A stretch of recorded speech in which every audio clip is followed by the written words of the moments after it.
Hi friends, இன்றைக்கி நம்ம என்ன பார்க்க போகிறோம்னா பணியாரம் செய்வது எப்படி அப்படின்னு தான் பார்க்க போகிறோம்.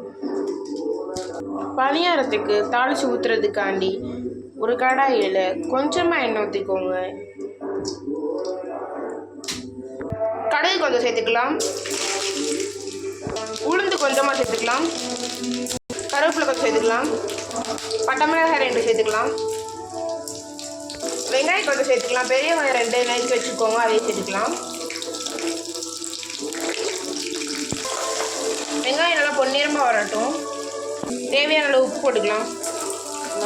மாவுக்கு சேர்த்து போட்டுக்கோங்க. நல்லா வெந்துருச்சு. இப்போ அந்த மாவு எடுத்து வச்சுருந்தோம் இல்லையா, அதில் சேர்த்துக்கலாம்.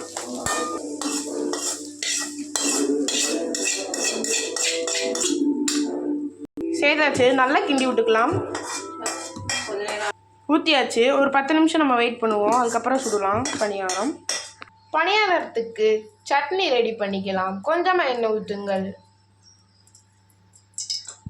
எண்ணெய் காயட்டும். உளுந்து கொஞ்சம் சேர்த்துக்கலாம். 5 பட்டை மிளகாய் சேர்த்துக்கலாம். மல்லி ஒரு கை சேர்த்துருக்கேன், அதையும் சின்ன வெங்காயம் 4 எடுத்துருக்கேன், அதையும் சேர்த்துக்கலாம். 4 பெரிய தக்காளி எடுத்து வச்சுருக்கேன், அதையும் சேர்த்துக்கலாம். தக்காளி நல்லா வெந்து வரட்டும்.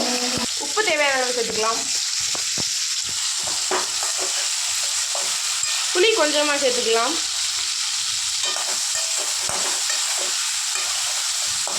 இது நல்லா வெந்து வரட்டும். நல்லா வதங்கிடுச்சு. இப்போ இறக்கி வச்சுக்கலாம். வரட்டும். தேங்காய் சட்னி அரைக்க போகிறோம். 5 தக்காளி, பச்சை மிளகாய் 5 எடுத்துக்கலாம். 3 சின்ன வெங்காயம், 2 பல் பூண்டு போட்டுக்கலாம். ஒரு கை தேங்காய். இதை குட்டி குட்டியாக நறுக்கிக்கோங்க. நறுக்கி எடுத்தாச்சு. கொஞ்சமாக இஞ்சியை எடுத்துக்கலாம். அது தோல்லாம் நல்லா சீவுக்குவோங்க. இஞ்சியை குட்டியாக நறுக்கி போட்டுக்கலாம். கருவேப்பிலை கொஞ்சம் சேர்த்துக்கலாம்.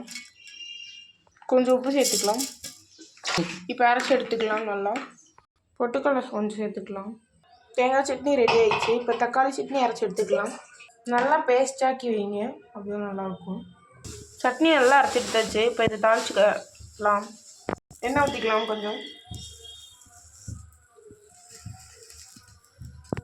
2 சட்னிக்கும் சேர்த்து நான் தாளிக்க போகிறேன். கொஞ்சம் கடுகு போட்டுக்கலாம். கடுகு பொரிஞ்சிச்சு. கருவேப்பிலை சேர்த்துக்கலாம். ஊற்றிக்கலாம். பணியாரக்கல்ல வச்சுக்கலாம்.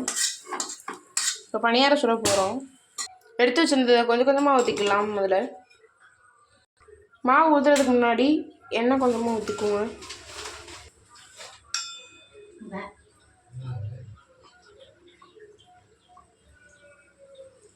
இப்போ நம்ம மாவு ஊற்றிக்கலாம்.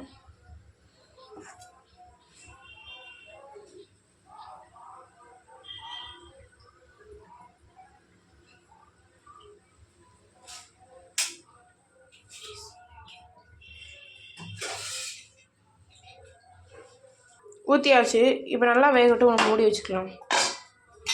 வெந்துருச்சு. இப்போ பரட்டி விட்டுக்கலாம்.